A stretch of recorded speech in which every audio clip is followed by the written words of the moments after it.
بسم اللہ الرحمن الرحیم۔ عبداللہ بن طامر کی آزمائش اور ان کی شہادت۔ امام نسائی رحمۃ اللہ علیہ، امام احمد رحمۃ اللہ علیہ، امام ترمذی رحمۃ اللہ علیہ اور امام مسلم رحمۃ اللہ علیہ نے بھی اپنی صحیح میں باروایت صہیب رومی رضی اللہ تعالی عنہ حضور اکرم صلی اللہ علیہ وسلم کا ارشاد نقل کیا ہے۔ ان نقول میں کسی قدر کمی زیادتی ہے، مگر ہم خلاصہ نقل کرتے ہیں کہ کوئی بڑا جلیل القدر بادشاہ تھا، اس کے یہاں ایک کاہن یا ساحر تھا جو اپنے فن میں کمال رکھتا تھا۔ اس کی سلطنت گویا اسی کے جادو کے بل بوتے پر قائم تھی۔ بادشاہ کے دشمنوں کو وہ اپنے جادو کے زور سے ہلاک کر دیتا تھا، لڑنے جھگڑنے کی ضرورت نہ پڑتی تھی۔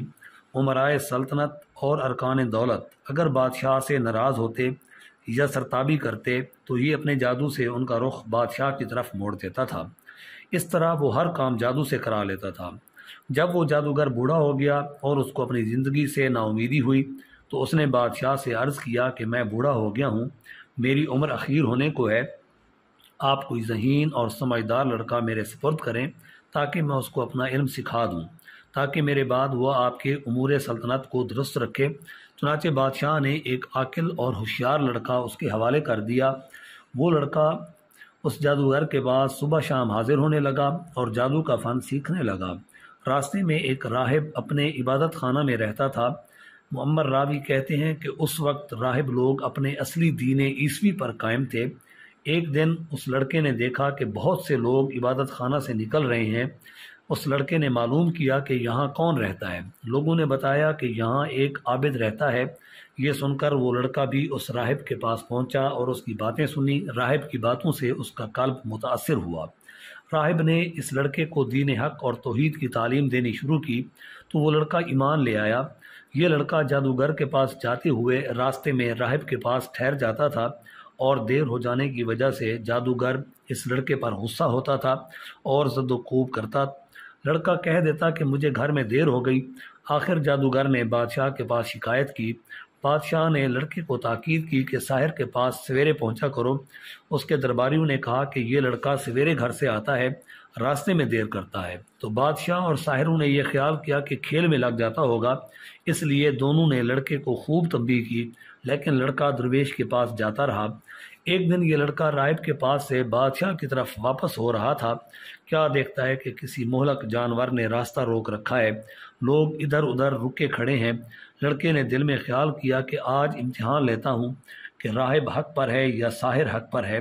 یہ خیال کر کے اس نے ایک پتھر اٹھایا اور یہ کہہ کر اٹھایا کہ اے خدا، اگر اس راہب کا مذہب حق ہے تو اس پتھر سے اس جانور کو ہلاک فرما، اور وہ پتھر اس کو مار دیا اور وہ جانور اس سے فوراً ہلاک ہو گیا۔ لوگوں نے یہ واقعہ دیکھا تو کہنے لگے کہ اس کو جادوگری میں کمال حاصل ہو گیا ہے۔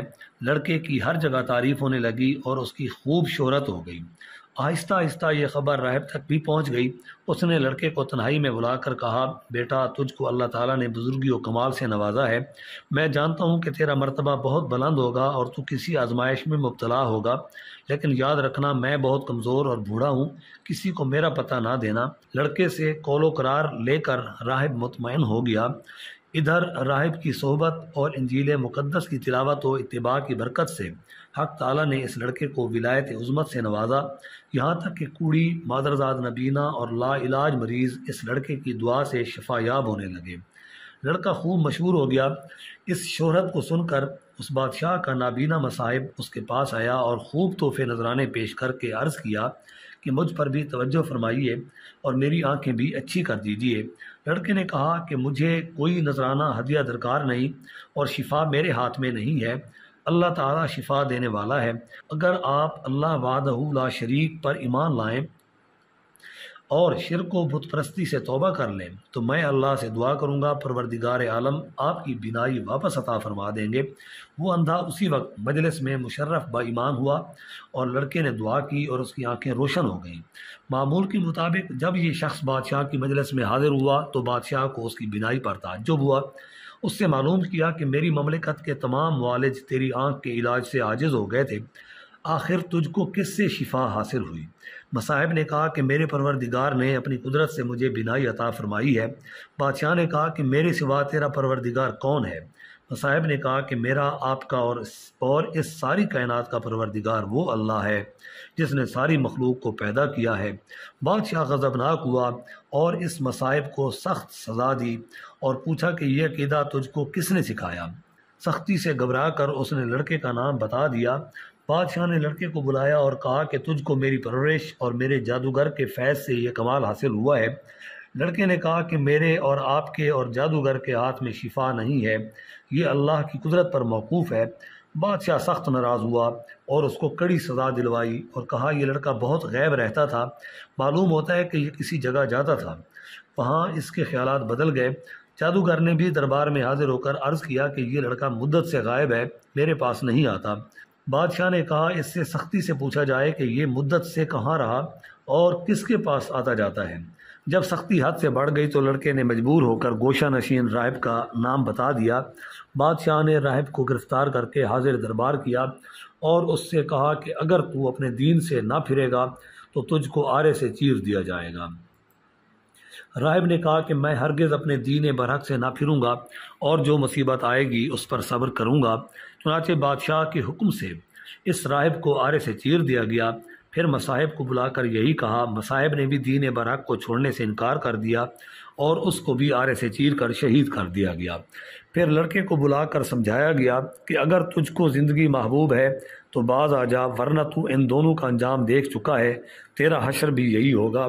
لڑکے نے بادشاہ کی بات ماننے سے انکار کر دیا تو بادشاہ نے چند آدمیوں کو حکم دیا کہ اس لڑکے کو پہاڑ کی چوٹی پر لے جاؤ اور اس کو خوب سمجھاؤ، اگر مان گیا تو اس کو بڑا مقام دوں گا اور اپنا مصاحب بنا لوں گا، اور اگر یہ باز نہ آئے تو پہاڑ کی چوٹی پر سے اس کو دھکیل دینا تاکہ اس کے اعضاء پاش پاش ہو جائیں۔ جب اس کو پہاڑ پر لے گئے اور سمجھایا دھمکایا تو لڑکے نے اللہ سے اپنی حفاظت کی دعا کی۔ اسی وقت پہاڑ پر زلزلہ پیدا ہو گیا اور شاہی لوگ پہاڑ پر سے گر کر ہلاک ہو گئے۔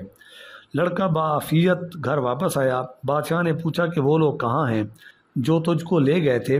لڑکے نے جواب دیا کہ میرے پروردگار نے ان کے شر سے میری حفاظت کی اور ان کو ہلاک کر دیا۔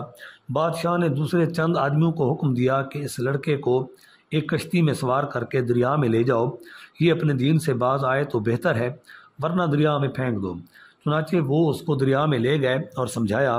لڑکے نے پھر دعا کی تو کشتی الٹ گئی اور شاہی لوگ غرق ہو گئے اور لڑکا صحیح سالم واپس آ گیا۔ بادشاہ نے ماجرا پوچھا تو لڑکے نے پورا قصہ بیان کر دیا۔ اس لڑکے نے کہا اے بادشاہ تو مجھے مار نہیں سکتا، ہاں تجھ کو میرا قتل ہی مقصود ہے تو اس کی تدبیر میں بتاتا ہوں، اگر وہ تدبیر اختیار کرے گا تو تو مجھ کو مار سکے گا۔ بادشاہ نے تدبیر پوچھی تو لڑکے نے کہا اس شہر کے تمام لوگوں کو شہر سے باہر ایک میدان میں جمع کر لے اور مجھ کو سولی پر چڑھا کر ایک تیر اپنی ترکش سے نکال کر کلمہ بسم اللہ رب ھذا الغلام کہہ کر وہ تیر میرے مار تو میں مر جاؤں گا۔ بادشاہ نے یہی کیا تو تیر اس لڑکے کی کھنپٹی پر لگا۔ اس لڑکے نے اپنا ہاتھ کھنپٹی پر رکھ لیا اور یہ کہتا ہوا شہید ہو گیا کہ میں اپنے پروردگار کے نام پر شہید ہو کر کامیاب ہو گیا۔ اور اس واقعہ کو دیکھنے پر تمام لوگوں نے بآواز بلند کہا آمنا برب ھذا الغلام، آمنا برب ھذا الغلام۔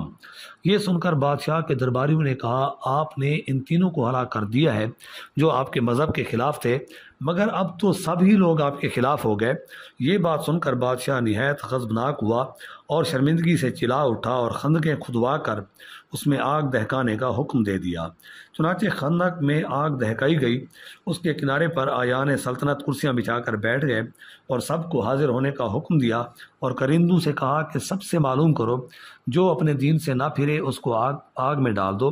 چنانچہ شاہی فرمان کے مطابق ایمان والوں کو آگ میں ڈالنا شروع کیا گیا، یہاں تک کہ ایک ایسی عورت کو بھی لایا گیا جس کی گود میں بچہ تھا۔ عورت کو جب آگ میں ڈالنے لگے تو وہ ہچکچائی۔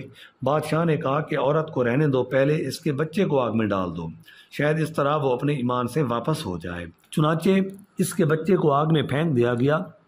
بچے نے بلند آواز سے کہا اماں جی آپ صبر کریں اور بلا گھبراہٹ بسم اللہ پڑھ کر آگ میں کود پڑو، یہ آگ گل و گلزار بن جائے گی۔ عورت یہ سن کر بغیر کسی گھبراہٹ کے آگ میں کود گئی اور وہ آگ ایسی بھڑکی کہ اس نے بادشاہ اور اس کے مصاحبین کو، جو کہ کرسیوں پر بیٹھے مظلوموں کو جلنے کا تماشا دیکھ رہے تھے، سب کے سب کو جلا کر خاک کر دیا۔ حضرت ربیع بن انس رضی اللہ تعالی عنہ فرماتے ہیں، اللہ تعالیٰ نے ان مسلمانوں کے آگ میں گرنے سے پہلے ہی ان کی روح قبض کر لی تھی، اس طرح ان کو اس آگ کی تکلیف سے اللہ نے محفوظ رکھا۔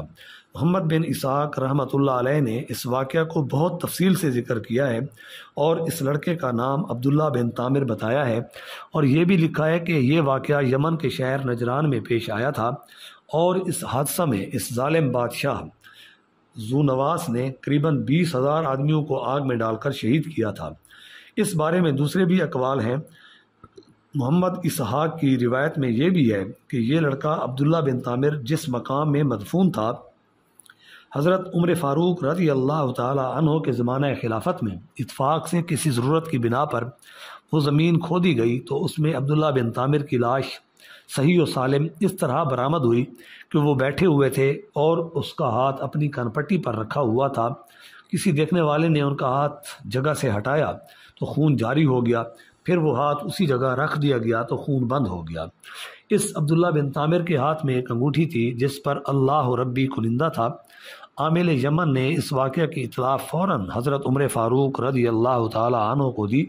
حضرت فاروق اعظم رضی اللہ تعالی عنہ نے جواب میں لکھا کہ ان کو ان کی سابقہ حالت پر انگوٹھی سمیت دفن کرو، چنانچہ ایسا ہی کیا گیا۔